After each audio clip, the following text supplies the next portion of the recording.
तो बच्चे वायरसेस जो है these are nucleoprotein entity, nucleo for nucleic acid and protein for protein covering. तो बच्चे वायरसेस आर न्यूक्लियोप्रोटीन एंटिटी,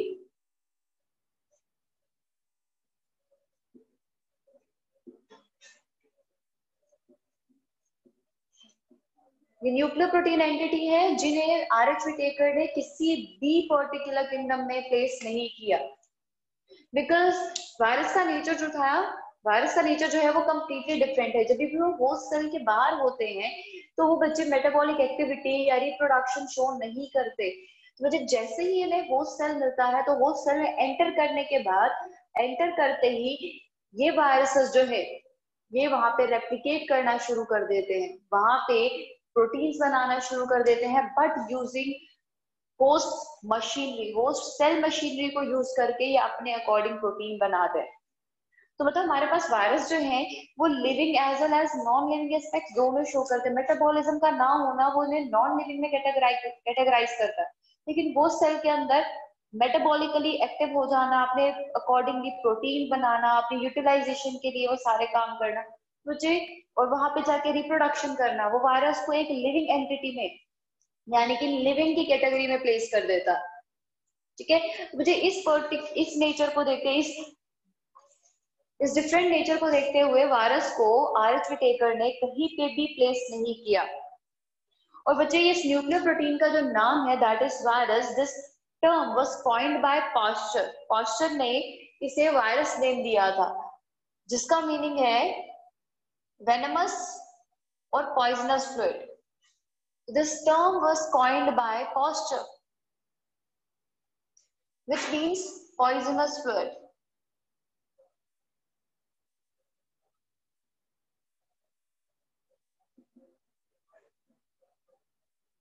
ठीक है, तो बच्चे फर्दर इसके कुछ और डिस्कवरी एस्पेक्ट सील करते हैं, उसके बाद इसके स्ट्रक्चर पे आएंगे। तो बच्चे डिस्कवरी में सबसे पहले हम बात करेंगे डीजे इवानोवास्की की। डीजे इवानोवास्की इन्होंने 1892 में वायरस को फिल्टर किया था। तो बच्चे इन्होंने वायरस को फिल्टर किया, और फिल्टर किया था एक ऐसे टबैको से, डीजे इवानोवास्की 1892 में इन्होंने वायरस को फिल्टर किया एक ऐसे टबैको से जो कि डिजीज था, जिसमें एक डिजीज कॉज हुई थी, that is tobacco mosaic disease. तो बच्चे डीजे इवानोवास्की इस he filtered virus from tobacco infected with tobacco mosaic disease। वो टोबैको मोज़ैक डिजीज से इन्फेक्टेड था।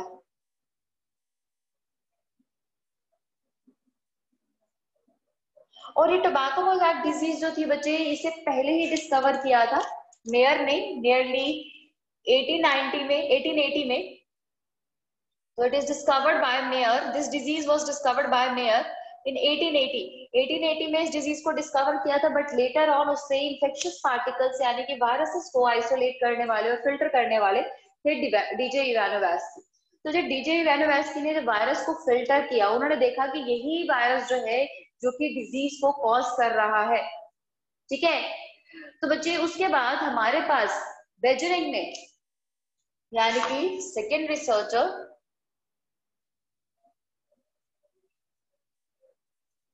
बच्चे हमारे पास बेजरिंग ने नियरली 1898 में इसे एक टर्म दिया that is contagium vivum fluidum. तो बच्चे जो फिल्टर करने के बाद हमारे पास इंफेक्शियस फ्लूइड मिला था, बेजरिंग ने उसे नाम दिया contagious vivum fluidum,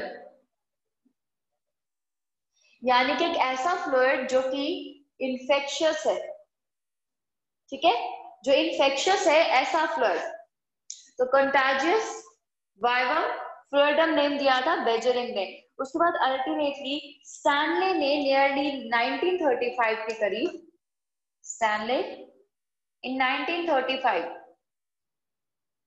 he actually crystallised virus, उन्होंने वायरस को क्रिस्टलाइज किया, यानी कि फ्लूइड में उन्होंने फिल्टर किया था डीजे रेनोवस्की ने, उसको नाम दिया बेजेरिक ने, और उसके बाद वायरस को क्रिस्टलाइज किया था स्टैनली ने। सो ही क्रिस्टलाइज्ड वायरस, वायरस को क्रिस्टलाइज किया था, ठीक है। तो मतलब हमारे पास वायरस जो है वो क्रिस्टलाइजेबल है, उन्हें क्रिस्टलाइज किया जा सकता है, जैसे कि 1935 में स्टैनले ने टोबैको मोज़ैक वायरस को क्रिस्टलाइज किया था, ठीक है। तो बच्चे हमारे पास सबसे पहले वायरस में स्ट्रक्चर डील करेंगे इसका, स्ट्रक्चर में क्या क्या कंपोनेंट्स है, ये हमारे पास डिस्कवरी एस्पेक्ट्स थे। इसके बाद मैं स्ट्रक्चर की बात करूंगी। तो बच्चे हमारे पास वायरस का जो स्ट्रक्चर है उसमें हमारे पास 4 मेन कंपोनेंट्स हैं, ठीक है। तो वो 4 मेन कंपोनेंट्स हमारे पास, जिसमें से पहला मेन कंपोनेंट आएगा हमारे पास न्यूक्लिक एसिड, यानी कि न्यूक्लियोइड। तो जब हमारे पास न्यूक्लियोइड प्रेजेंट रहता है वायरस के केस में, यानी कि फ्री जेनेटिक मटेरियल रहेगा, बाउंड नहीं रहेगा, न्यूक्लियर मेम्ब्रेन में बाउंड नहीं रहेगा। तो बच्चे हमारे पास पहला जेनेटिक मटेरियल है न्यूक्लियोइड, यानी कि फ्री जेनेटिक मटेरियल।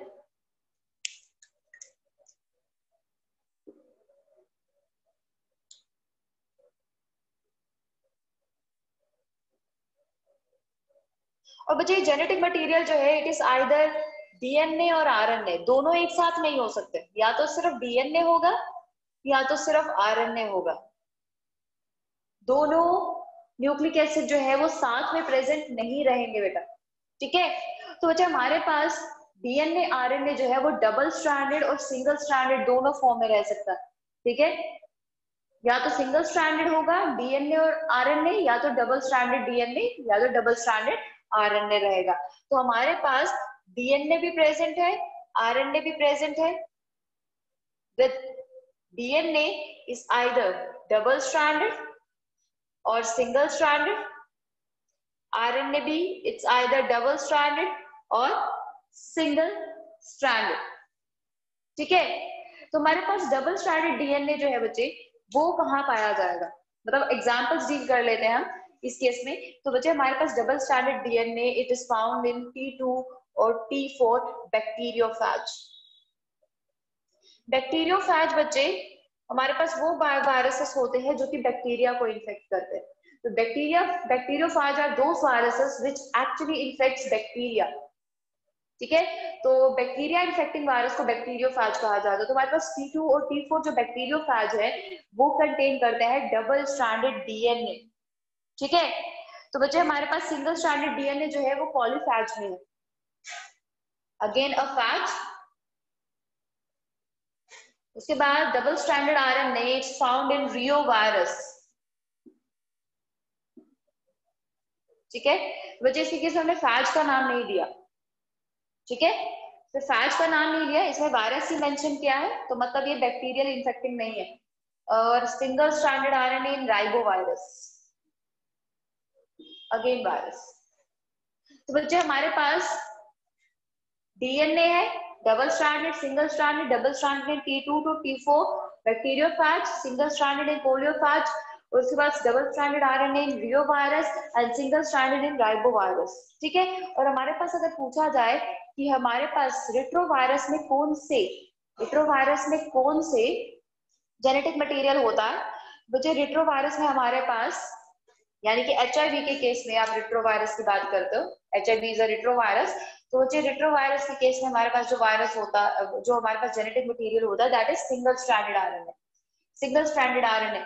उसके केस में आप हमेशा, जब भी आप HIV के केस में स्ट्रक्चर डील करोगे, आप हमेशा 2 फ्रेगमेंट्स बनाओगे, ठीक है, 2 जेनेटिक मटेरियल 2 स्ट्रैंड्स बनाओगे। तो मतलब वो डबल स्ट्रैंडेड स्ट्रक्चर नहीं है, उसके केस में हमारे पास 2 सिंगल स्ट्रैंडेड आरएनए होते हैं, ठीक है।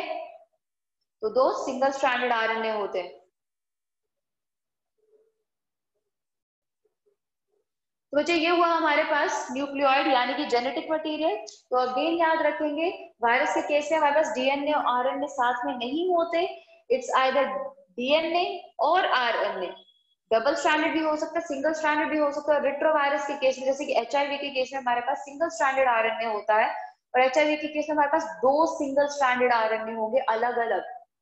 हमारे पास हम उसे डबल स्ट्रैंडेड नहीं करेंगे, कहेंगे, उनके केस में बॉन्डिंग नहीं होती है, हमारे पास 2 अलग अलग सिंगल स्ट्रैंडेड आरएनए होते हैं, ठीक है, एसोसिएटेड विद एंजाइम्स इवन।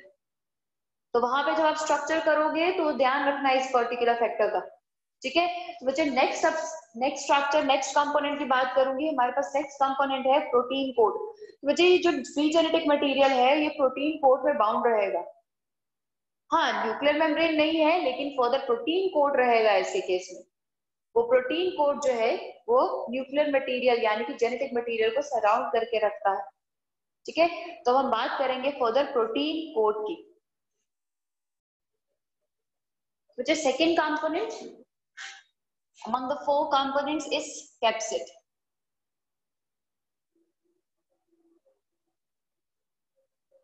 तो कैप्सिड जो है बच्चे वो सेकंड कंपोनेंट है। Capsid means protein code. तो बच्चे प्रोटीन कोड जो है वो न्यूक्लिक मटेरियल को यानी कि जेनेटिक मटेरियल को सराउंड करके रखता है। तो दिस इज प्रोटीन कोड। तो जेनेटिक मटेरियल को सराउंड करके रखेगा, ठीक है। तो बच्चे ये जेनेटिक मटेरियल को सराउंड करने वाला जो प्रोटीन कोड है, it is made up of basic monomers that is capsomeres. It is made up of capsomeres यानी कि बेसिक यूनिट्स जो है, बेसिक यूनिट्स जो है हमारे पास अटैच रहेंगे, अटैच होंगे और अल्टीमेटली एक पूरा कंप्लीट प्रोटीन कोड बना देंगे दैट इज कैप्सिड, ठीक है। तो बच्चे कैप्सिड के स्ट्रक्चर को दिखाने के लिए मैं एक एग्जांपल लूंगी, एक स्ट्रक्चर लूंगी that is of tobacco mosaic virus, जिसके केस में हमारे पास सिंगल स्ट्रैंडेड आरएनए होता है which remain surrounded by multiple capsomeres forming a protein code that is capsid, ठीक है। मुझे एक बार स्ट्रक्चर ड्रॉ कर देती हूँ,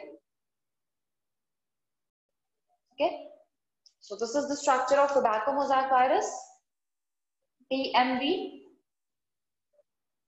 तो बच्चे ये है हमारे पास डिफरेंट कैप्सोमर्स जो कि ज्वाइन करके बना गए हैं कैप्सिड।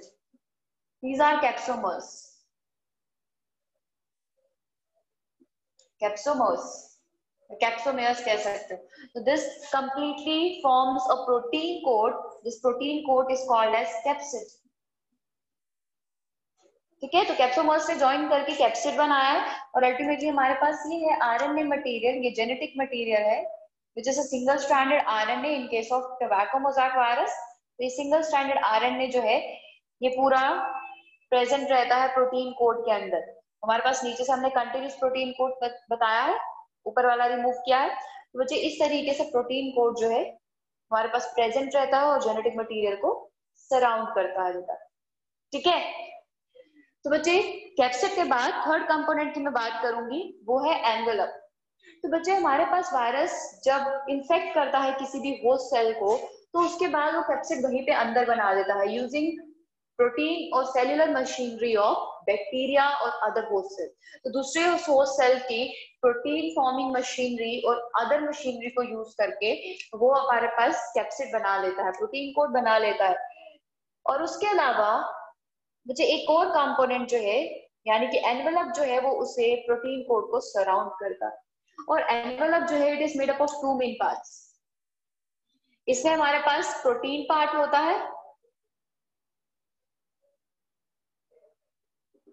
तो बच्चे प्रोटीन पार्ट जो है वो खुद वायरस कंट्रीब्यूट करता है, ठीक है, वायरस खुद बनाता है। तो बच्चे it is contributed by virus itself. तो प्रोटीन पार्ट जो है वो वायरस बना रहा है, ठीक है। तो वायरस जो है प्रोटीन कोड के ऊपर यानी कि कैप्सिड के ऊपर एक और प्रोटीन कोड बना रहा है जो कि एनवेलप का हिस्सा होगा। लेकिन एनवेलप में सिर्फ प्रोटीन पार्ट नहीं होता बेटा, उसके अलावा हमारे पास इसमें कार्बोहाइड्रेट और लिपिड्स भी होते हैं। And this carbohydrate and lipids are contributed by host cell. वो होस्ट सेल कंट्रीब्यूट करता है। मतलब हमारे पास जब क्या होता है, सेल जो है इंफेक्ट करता है, वायरस जो है वो सेल को इंफेक्ट करता है होस्ट सेल को, तब उसके दौरान वहां पे एक सेल को इंफेक्ट करने के बाद अपने डिफरेंट वायरस बनाने के बाद वो वायरस जो है वो सेल को रप्चर करते हुए सेल की मेम्ब्रेन से पास करते हुए निकल जाते हैं। तो जो सेल की मेम्ब्रेन से पास कर रहे हैं तो उसके मेम्ब्रेन का लिपिड और कार्बोहाइड्रेट पार्ट जो है वो पिंच ऑफ कर लेते हैं और अल्टीमेटली वो एनवेलप का हिस्सा और कोट का हिस्सा बन जाता है, यानी कि प्रोटीन कोट के बाहर हमारे पास एनवेलप बन जाता है। ठीक है, तो हमारे पास ये है एक होस्ट सेल, मैं यहाँ पे एक बैक्टीरियल सेल ले रही हूँ। ठीक है, तो बैक्टीरियल सेल में हमारे पास यहाँ पे बने वायरस, ये वायरस लिया मैंने। तो जो ये वायरस यहाँ से इस पार्ट से पिंच ऑफ हो रहा है मेम्ब्रेन को पास करते हुए, तो जो मेम्ब्रेन से जब पास हो रहा है तो मेम्ब्रेन से पास होने के दौरान मेम्ब्रेन का कुछ पार्ट लेते हुए निकलेगा, मतलब इसमें से जब पास कर रहा है बाहर रिलीज होगा, तो मतलब लिपिड और कार्बोहाइड्रेट जो है वो होस्ट सेल की प्लाज्मा मेम्ब्रेन से पिंच ऑफ करते हुए निकलेगा और एनवेलप का हिस्सा बन जाएगा वो। ठीक है, तो हमारे पास एनवेलप जो है वो हमारे पास कैप्सिड के बाहर होता है, which is made up of protein, lipids and carbohydrates, where protein is contributed by virus itself and lipid and carbohydrate is taken from host, host की प्लाज्मा मेम्ब्रेन से लिया जाता है। ठीक है, और अल्टीमेटली हमारे पास लास्ट कंपोनेंट है, that last component is enzymes. Enzymes जो है बच्चे हमारे पास लास्ट कंपोनेंट है। तो बच्चे हमारे पास ये जो ऑर्गेनिजम्स है, ये वायरस जो है वो कुछ एंजाइम्स जो है वो अपनी बॉडी में ही कंटेन करते हैं, ताकि होस्ट सेल में जाने के बाद उनको अपने जेनेटिक मटेरियल को ट्रांसफर करने में कोई दिक्कत ना हो। जेनेटिक मटेरियल ये क्या करते हैं, किसी भी होस्ट सेल के अंदर जा रहे हैं उसके क्रोमोसोमल डीएनए के साथ अपने जेनेटिक मटेरियल को अटैच कर देंगे। क्योंकि जेनेटिक मटेरियल को अटैच करने के लिए जितने भी एंजाइम्स की रिक्वायरमेंट होती है वो इनिशियल लेवल पे और बेसिक लेवल पे वायरस कैरी करता है, हमेशा नहीं। अगर होस्ट सेल में अवेलेबल हो सकता है तो होस्ट सेल की मशीनरी ही यूज करेगा, अदरवाइज वो खुद कैरी करता है। ठीक है, आप एचआईवी में खुद देखोगे हमारे पास रिवर्स ट्रांसक्रिप्टेज जो है वो एचआईवी वायरस के अंदर खुद मिलते हैं। ठीक है, तो एंजाइम्स जो है infection associated enzymes, infection associated मतलब डीएनए को ट्रांसफर, जेनेटिक मटेरियल को ट्रांसफर करने के लिए enzymes for incorporation of genetic material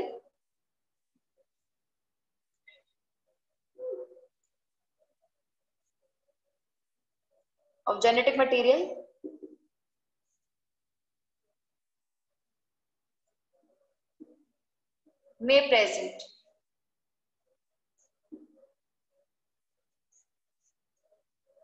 बच्चे ये हो गए हमारे पास चार कंपोनेंट्स, चार मेन कंपोनेंट्स जो वायरस के स्ट्रक्चर में प्रेजेंट हो सकते हैं, उनके बॉडी स्ट्रक्चर में प्रेजेंट हो सकते हैं। ठीक है, तो बच्चे अब हो गया हमारे पास कंपोनेंट्स। अब एक बेसिक आइडिया लेंगे इनके रिप्रोडक्टिव साइकिल का। मुझे रिप्रोडक्शन जो है वो होस्ट सेल में जाके ही एक्टिवेट होगा, यानी कि जब होस्ट सेल के अंदर एंटर करेंगे, अदरवाइज बाहर तो ही मेटाबॉलिक एक्टिविटी भी नहीं कर रहे।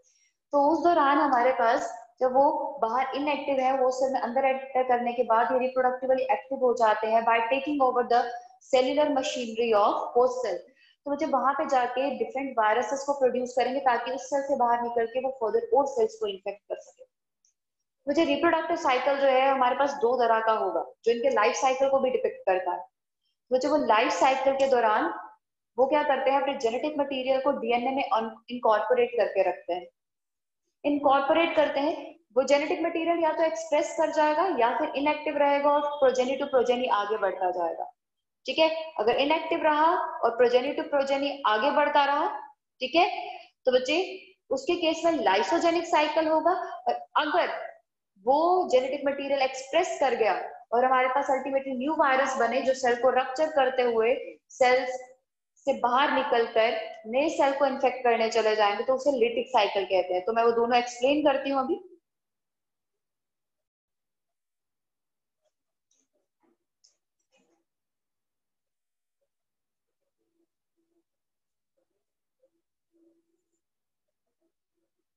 मुझे we have two particular cycles including lysogenic cycle and lytic cycle। एक ब्रीफ आइडिया लेंगे उसके बारे में।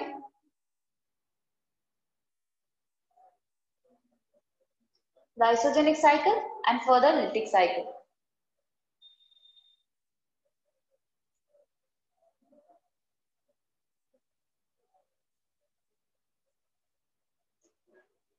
ठीक है। तो बच्चे लाइसोजेनिक साइकिल में क्या होता है, हमारे पास ये जो सेल है, किसी सेल को वायरस ने इन्फेक्ट किया, ठीक है, ये इसका जेनेटिक मटेरियल है। मैं सर्कुलर फॉर्म में दिखा रही हूँ, बैक्टीरिया के केस में सर्कुलर फॉर्म में हमारे पास जेनेटिक मटेरियल होता है, ठीक है। तो बच्चे जेनेटिक मटेरियल जो है, अल्टीमेटली वायरस आया हमारे पास, इस वायरस ने इन्फेक्ट कर दिया, वायरस बैक्टीरिया को इन्फेक्ट कर रहा है इस डायग्राम में, तो ये बैक्टीरियोफेज होगा।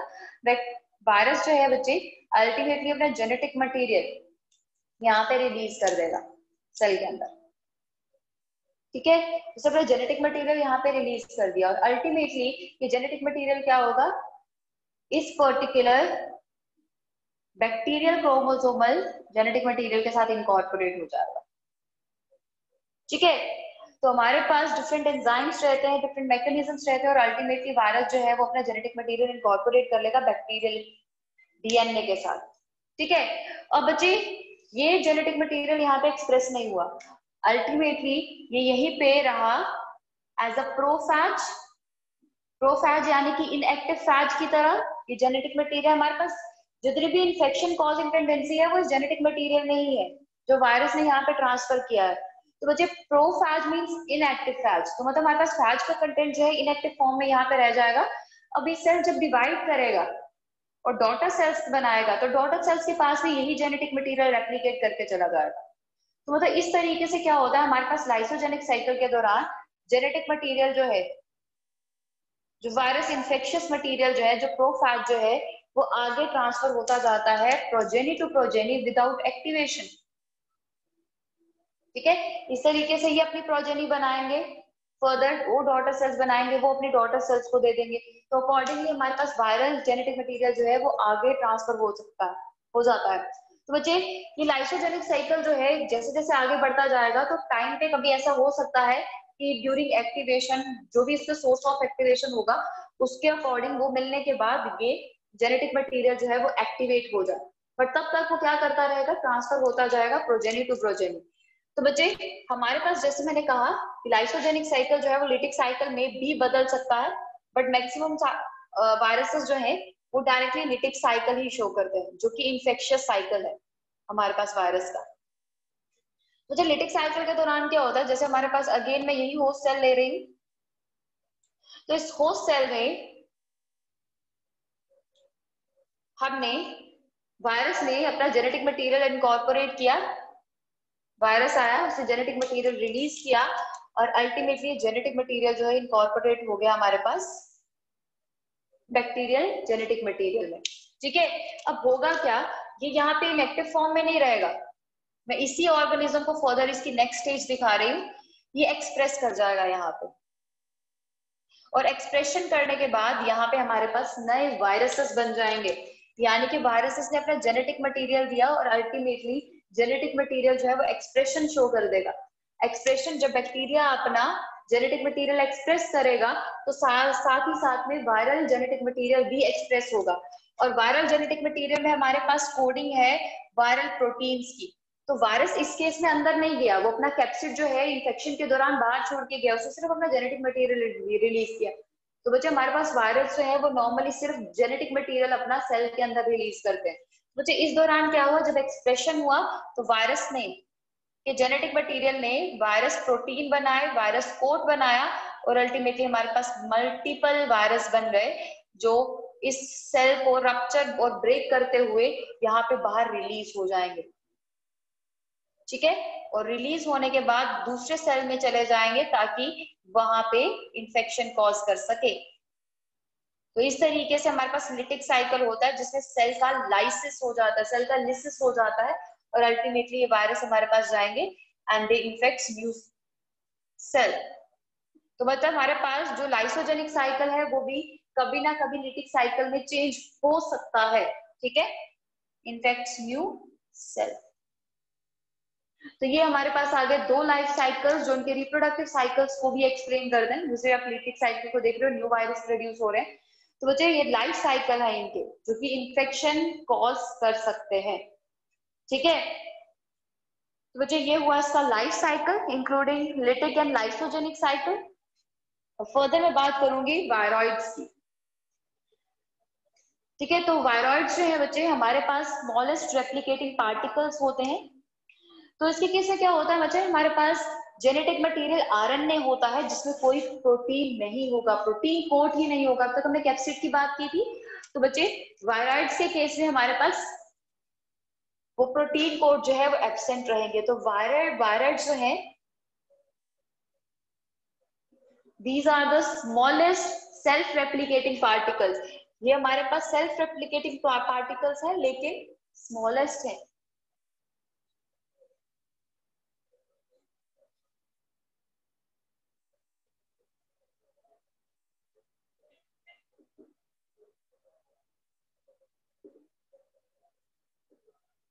ठीक है, तो ये स्मॉलेस्ट सेल्फ रेप्लिकेटिंग पार्टिकल जो है they have low molecular weight and जैसे मैंने कहा दे हैव आरएनए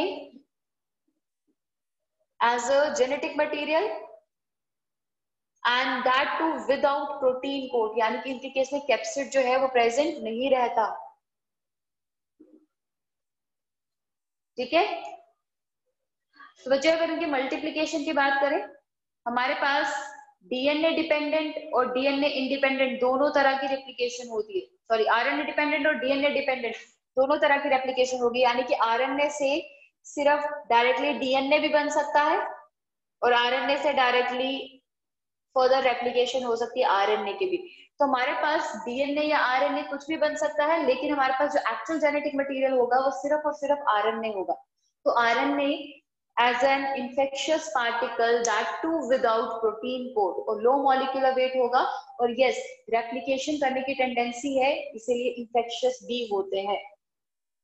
ठीक है, तो बच्चे ये है हमारे पास वायरॉइड्स। और हाँ बच्चे, इनको डिस्कवरी जो है 1971 में हुई थी इन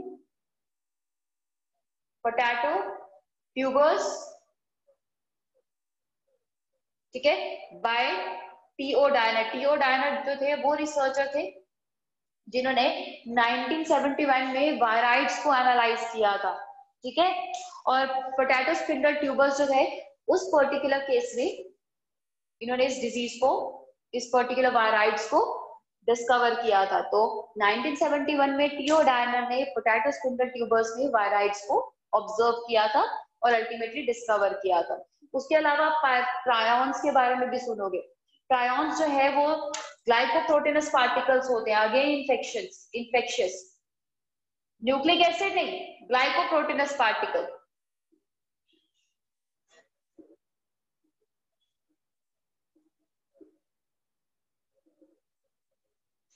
अगेन सेल्फ रेप्लिकेटिंग ग्लाइकोप्रोटीनस, यानी कि वो पार्टिकल जो ग्लाइकोप्रोटीनस है और अगेन इन्फेक्शियस कॉज कर सकते हैं, जो कि हाईली रेजिस्टेंट होते हैं। और अगर हमारे पास वायरस किसी ऑर्थ्रोपॉड को यूज कर रहा है एज अ वेक्टर जो कि डिजीज को ट्रांसफर करेगा, है ना, जो किसी चीज को एक जगह से दूसरी जगह लेके जाता है, जैसे मॉस्किटो वेक्टर है हमारे पास बहुत सारी डिजीजेस का। ठीक है, आप मलेरिया के बारे में सुनते हो तो मलेरिया का वेक्टर है। तो बच्चे उस केस में वो जो वेक्टर जो है वो ट्रांसफर कर रहा है। तो अगर हमारे पास वायरस ऑर्थ्रोपॉड को यूज करता है, किसी ऑर्थ्रोपॉड को, यानी कि एनिमल किंगडम में ऑर्थ्रोपॉड्स को यूज करता है, तो उसे आर्बोवायरस कहा जाता है। ये terms arbovirus where arthropod is vector for a virus. ठीक है, और बच्चे अगर कभी आपसे पूछा जाए कि इनर्ट वायरस को क्या कहा जा सकता है, inert virus are called as वायराइंस।